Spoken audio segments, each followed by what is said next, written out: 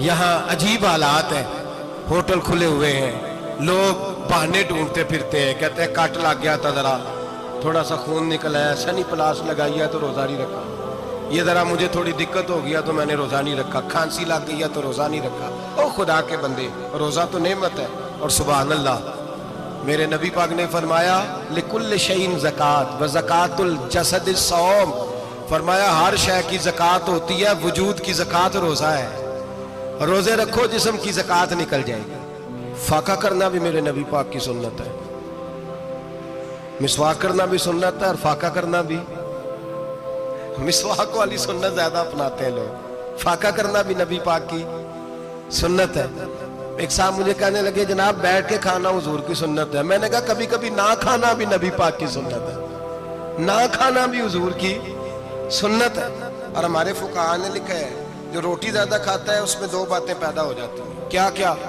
ایک بولتا زیادہ ہے دوسرا سوتا زیادہ ہے غافل ہو جاتا ہے فقہ اور حکیم اطباء ڈاکٹر کہتے ہیں کہ پیٹ خالی رہے نا جس آدمی کا اس کا حافظہ مضبوط ہوتا ہے اس کے ذہن کی گرہ کھلتی ہے زیادہ کھانے سے تو خماری چڑھتی ہے دماغ ڈھونڈتے پھرنا روٹی کدھر سے آج اچھی ہے گھر میں نہیں پکی تو ہوٹل چلے جانا کھانے کے سوا اور کام ہی کوئی نہیں اور صاحب میرے نبی پاک علیہ السلام نے فرمایا کافر 7 آنتوں سے کھاتا ہے 7 آنتوں سے اور فرمایا میرا مومن 1 آنت سے کھاتا ہے اس کے وجود میں کھانے والی 1 آنت ہے کافر 7 آنتوں سے کھاتا ہے فاقہ کشی سے نورانیت پیدا ہوتا ہے کم کھانا دیکھیں نا نبی پاک صلی اللہ علیہ وسلم نے اللہ سے فاقہ مانگ کے لیا ہے یا اللہ 1 وقت روٹی دے 1 وقت کا فاقہ دے مانگ کے لیا ہے نبی پاک مانگ کے حضرت ابو ہریرہ رضی اللہ تعالیٰ عنہ فرماتے ہیں بھوک زیادہ لگتی تھی نا جب مجھے تو میں حضرت عمر سے ابو بکر سے عثمان مولا علی سے کوئی مسئلہ پوچھ لیتا تھا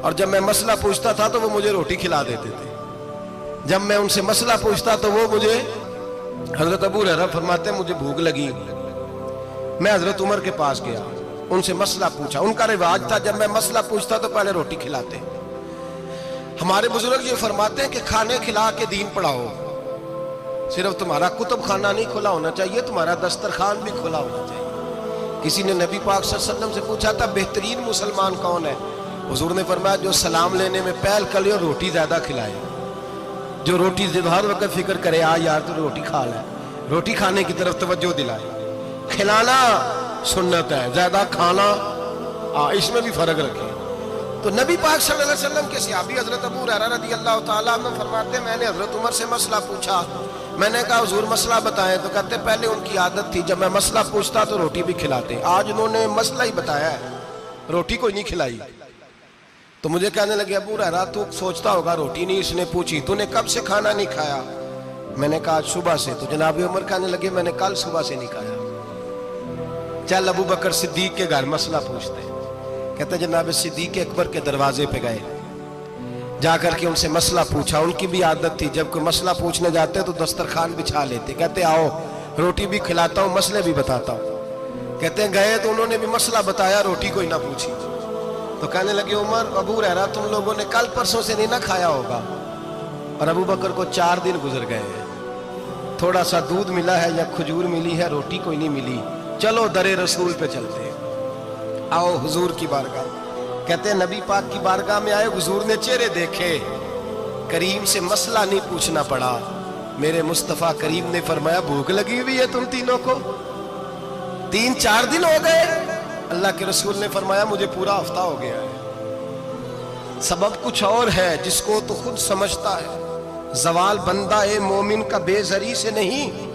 بھوک نقصان کا وجہ نہیں بنی وجہ کوئی اور بنی ہے رشوتیں جو بازار گرم ہوئے ہیں لوٹ مار کے یہ روٹی کے لیے نہیں یہ زیادہ کھانے کے لیے یہ بینک بیلنس کے لیے گرم ہے یہ لوٹ مار کا مقصد کوٹھیاں بنانا ہے روٹی کا تو رب کریم کا وعدہ ہے جو روز روتا ہے شام کو کہ میرا کاروبار کوئی نہیں اصل میں کہتا ہے بنگلہ کوئی نہیں اصل میں کہتا ہے کار کوئی نہیں پجارو کوئی نہیں روٹی تو اللہ عطا فرماتا ہے اس کا وعدہ ہے فرمایا حضور نے 3 دن بیت گئے، چلو میرا بے تکلف صحابی ہے ابو الحسن انصاری، وہ بڑے نصیب والے ہوتے ہیں جن کو میرے نبی پاک خود کہتے تھے کہ تیری فلانی ذمہ داری ہے۔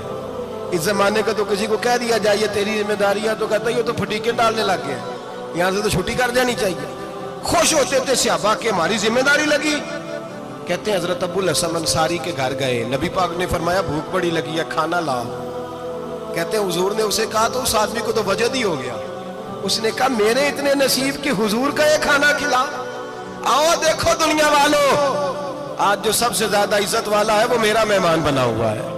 فرماتے ہیں وہ دوڑے گئے، بکری اٹھائی، ذبح کی، بیوی کو کہنے لگے روٹی تیار کر، ادھر کھجوریں توڑی، انگور توڑے، کہنے لگے حضور آپ جب تک تناول کریں تب تک کھانا پک جاتا ہے۔ حضرت عمر کہتے ہیں روٹی پک کے آئی، بڑا پیارا گوشت، بڑا اچھا سالن، بڑا خوبصورت خلوص والا کھانا۔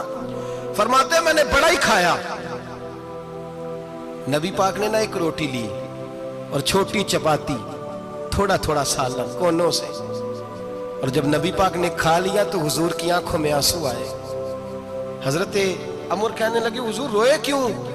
نبی پاک نے فرمایا سوچتا ہوں 7 دن کے فاقے کے بعد کھایا ہے، پر ڈرتا ہوں رب اس کا حساب پوچھے گا تو جواب کیسے دینا ہے، اس کا حساب بھی تو دینا ہے نا جو کھایا ہے۔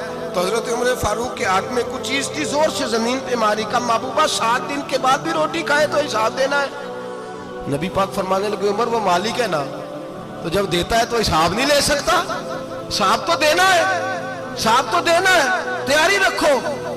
صحابہ کرام فرماتے ہم نے ارادہ کیا کہ آج کے بعد ہم پھر فاقے کریں گے، کم کھائیں گے، اس لیے کہ حساب دینا ہے۔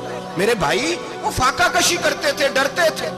یہاں تو لوگ کھا کے بیمار ہیں، کھاتے جا رہے ہیں، سوتے جا رہے ہیں، کھاتے جا رہے ہیں، سوتے جا رہے ہیں۔ یہ بھی وقت آئے گا رمضان شریف کا، سویرے درس پہ آؤ کہتے نیند بڑی آتی ہے، سویرے 2 سپارے پڑھ کے سویا کرو کہتے صاحب نیند بڑی آتی ہے، فجر کے بعد تو وقت ہوتا ہے اللہ اللہ کرنے کا، سحری کا، کھاتے جا رہے ہیں، سوتے۔ لوگ جماعت سے نماز نہیں پڑھتے سو جاتے ہیں، جماعت کا ثواب چھوڑ کے سو جائیں گے۔ بھائی رمضان مبارک میں فاقہ کشی کی ٹریننگ ہوتی ہے، فاقہ کشی کی تربیت لے، رمضان میں روکے اپنے آپ کو، تربیت ہوگی۔ اور ہمارے صوفیاء فرماتے ہیں جو زیادہ کھاتا ہے اس کا نفس اس کو زیادہ پہ مائل کرتا ہے، خواہشات نفس پیدا ہوتی ہیں۔ میرے نبی پاک علیہ السلام نے جوانوں کو حکم دیا ہے یا معاشر الشباب، او جوانوں، یا رسول اللہ کیا حکم ہے؟ فرمایا یا نکاح کر لو اگر طاقت ہے، نہیں طاقت تو روزے رکھو۔ حضور روزے سے کیا ہوگا؟ فرمایا تمہارا نفس کچلا جائے گا، شیطان وسوسہ اندوزی نہیں کرے گا۔ آج نوجوان بڑھ بڑھ کے کھاتا ہے، بہت زیادہ کھاتا ہے، کبھی اس ہوٹل سے کھاتا ہے، کبھی اس ہوٹل سے کھاتا ہے۔ اتنا زیادہ کھائیں گے تو نفسانی قوتیں اچھل کر کے آئیں گے، مشکل ہو جائے گا۔ شادیاں دیر سے ہوتی ہیں، ماں باپ آنکھیں بند کر کے بیٹھے ہوئے ہیں۔ اگر ماں باپ کی ذمہ داری ہو اور ماں باپ نکاح نہ کرے تو نبی پاک نے فرمایا بچے گناہ کریں گے تو جتنا گناہ بچے کو اتنا باپ کو بھی ہوگا۔ تو ماں باپ چپ ہیں، دوسرا شادی مشکل بڑی ہے، مہنگی بڑی، اور تیسرا نہیں کر رہے کچھ لوگ تو روزے بھی نہیں رکھ رہے۔ تو رمضان ان کے لیے بھی وقت ہے، نفسانی قوتیں کچلی جائیں گی، کھانا جتنا کم کھایا جائے گا اتنا وجود کے اندر نفسانی خواہشات کم پیدا ہوں۔ تو رمضان تو پریکٹس ہے مجاہدے کی، دین کی۔ اور دوسرا میرے حبیب پاک صلی اللہ علیہ وسلم نے فرمایا ہے، حضور فرماتے ہیں کہ رمضان اور قرآن کا آپس میں رشتہ ہے۔ قرآن پاک کتنا پڑھنا چاہیے روزانہ؟ زیادہ سے اللہ جزا دے، امید ہے آپ زیادہ سے زیادہ ہی پڑھتے ہوں گے۔ بھائی سنیں، حدیث مبارکہ میں نبی پاک نے فرمایا رمضان اور قرآن دونوں مل کے نا، بڑی پیاری حدیث ہے، فرمایا دونوں مل کے اللہ کی بارگاہ میں میری امت کی سفارش کریں گے۔ رمضان اور اللہ اکبر، کس طرح؟ نبی پاک فرماتے ہیں رمضان کہے گا اے اللہ دن کے وقت میں نے اسے تیری رضا کے لیے کھانے پینے سے باز رکھا، اور قرآن کہے گا یا اللہ رات کو تیری رضا کے لیے کھڑا ہو کے یہ قرآن سنتا تھا۔ رمضان اور قرآن دونوں سفارش کریں گے۔ ہم نا بڑا کچھ پڑھتے ہیں، سنتے ہیں، سیکھتے ہیں، اب یقین کریں یہ کھاتے بھائی کا بھائی سے اختلاف ہو جائے نا تو وہ 30 سال پرانے کھاتے کھول کے لے آتا ہے، ساری رات ڈھونڈتا ہے کہ میرے پیسے کہاں سے نکلتے ہیں، پڑھ لیتا ہے۔ قرآن پاک کی باری آتی ہے تو نہیں